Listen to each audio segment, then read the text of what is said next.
A maioria acha que para ser um bom cristão você precisa ler a Bíblia todo dia e a igreja todo domingo e bater ponto no devocional. Mas se eu te disser que você pode fazer tudo isso e ainda assim estar entendendo completamente errado o que Jesus pediu. Até o final desse vídeo eu vou te mostrar o que Jesus realmente quis dizer quando pediu para você negar a si mesmo e porque isso muda completamente a forma como você vive a sua fé no dia a dia. Em Lucas 9:23, Jesus nos fala uma das frases mais famosas de toda a Bíblia. Se alguém quer vir após mim, negue-se a si mesmo, tome cada dia sua cruz e siga-me. Muitos entendem isso como ser aquela pessoa mega disciplinada que só ouve músicas cristãs e nunca erra, mas aí quando você falha, pensa que não merece o amor de Cristo. E que a real, não é bem isso que Jesus quis dizer. Negar-se a si mesmo não é sobre performance religiosa, mas sim sobre definir o que está no centro da sua vida. Todo ser humano vive naturalmente com eu como prioridade. Eu quero isso, eu sou aquilo, no futuro eu vou viajar para tal lugar. Mas quando você pensa desse jeito, sempre olhando para si mesmo e para o que deseja, você acaba não deixando espaço para a vontade de Deus na sua vida.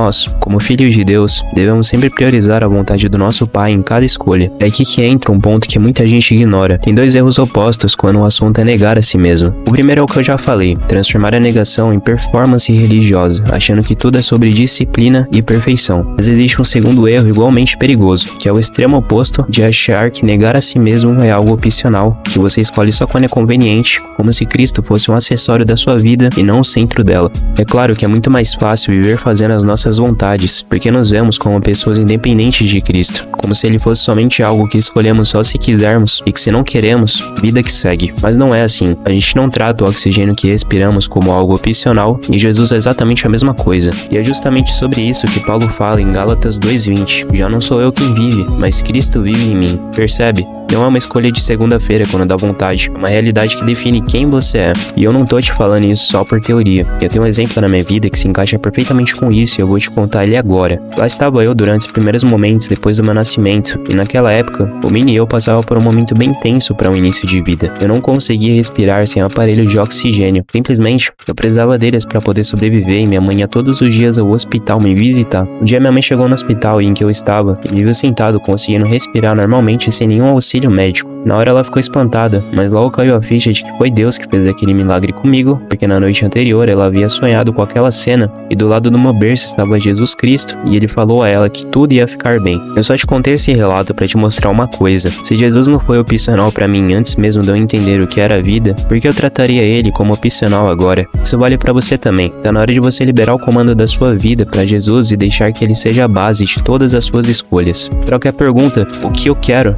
E pense em o que Deus quer, porque no fim das contas, é Ele que nunca nos abandona, até mesmo nos momentos em que nos sentimos sozinhos e perdidos. Nada mais justo do que retribuirmos o cuidado que Ele tem conosco, colocando Ele no lugar que sempre foi dele, o centro. Eu espero de verdade que você tenha entendido o que é negar a si mesmo e como isso é necessário em todos os momentos da nossa vida. Se esse vídeo te ajudou, se inscreve no canal e comenta negação aqui embaixo, que eu prometo que em até 24 horas eu respondo o seu comentário. Muito obrigado pela sua atenção e até a próxima.